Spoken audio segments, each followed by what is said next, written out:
third first-year student to enroll at Jujutsu Tech comes in Tokyo, realizing a desire she and her friend Sari had discussed.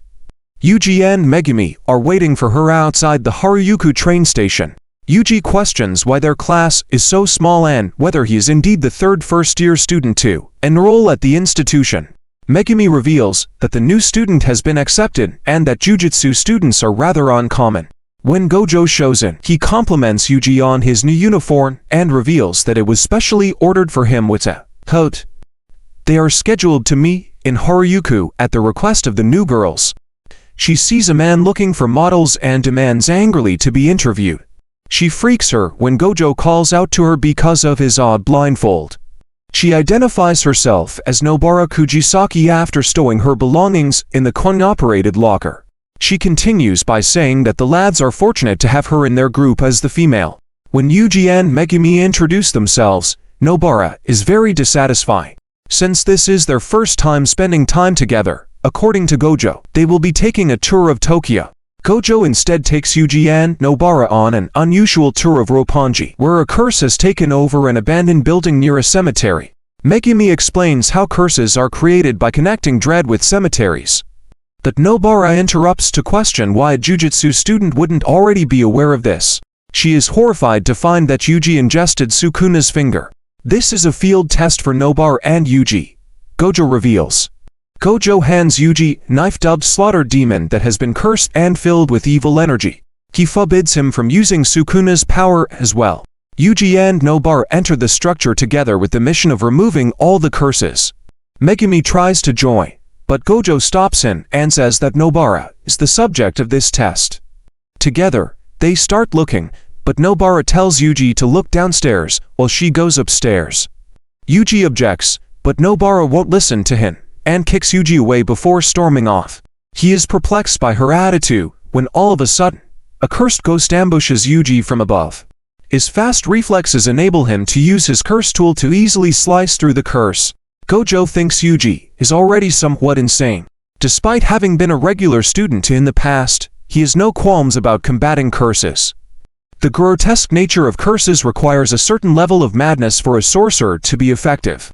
This experiment is designed to demonstrate how insane Nobara is. Inside, she encounters a cursed corpse that has assumed the appearance of a possessed mannequin.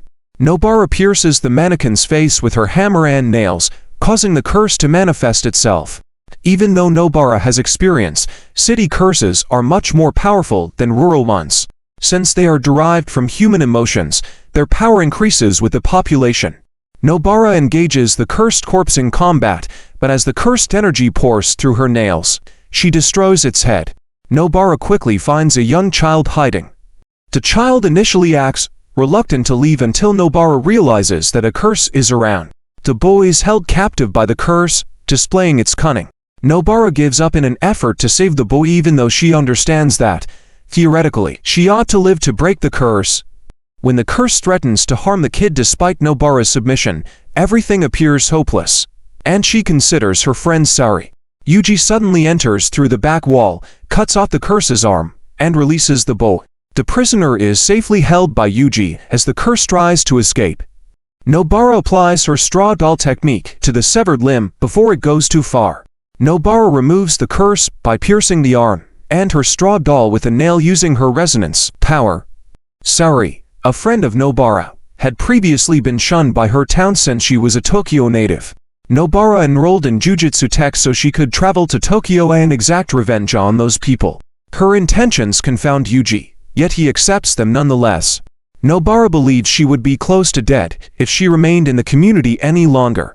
Instead, she is content that she arrived in Tokyo, where she intends to run across Sari once more. Yuji earns Nobara's gratitude, even if it is fleeting, after berating him with inquiries on his eerie strength. After the assignment, the boy is brought home, and Gojo offers to treat them to dinner as a reward. Nobara instructs Yuji to retrieve her belongings from the coin locker in Harajuku after remembering she needs to. He declines, but Nobara counters that they triumphed because of her curse strategy. Yuji responds that his strength was helpful, but Nobara thinks he acquired that strength by consuming Sukuna's finger. The other first-year student is silent and absorbed on his phone as Yuji turns to Megumi for assistance. Gojo claims he is being grumpy since he was forced to sit out the workout. The 3 Jujutsu students are called upon sometime in the following month to exorcise a cursed womb, but one perishes in the process. To decide what they are having for supper, Yuji and Nobara play the game rock, paper, scissors. They will enjoy sushi after Nobara wins, by tossing the opposite of what she predicted. Nobara is as obstinate as always, despite Yuji's attempts to debate with her about where they should go.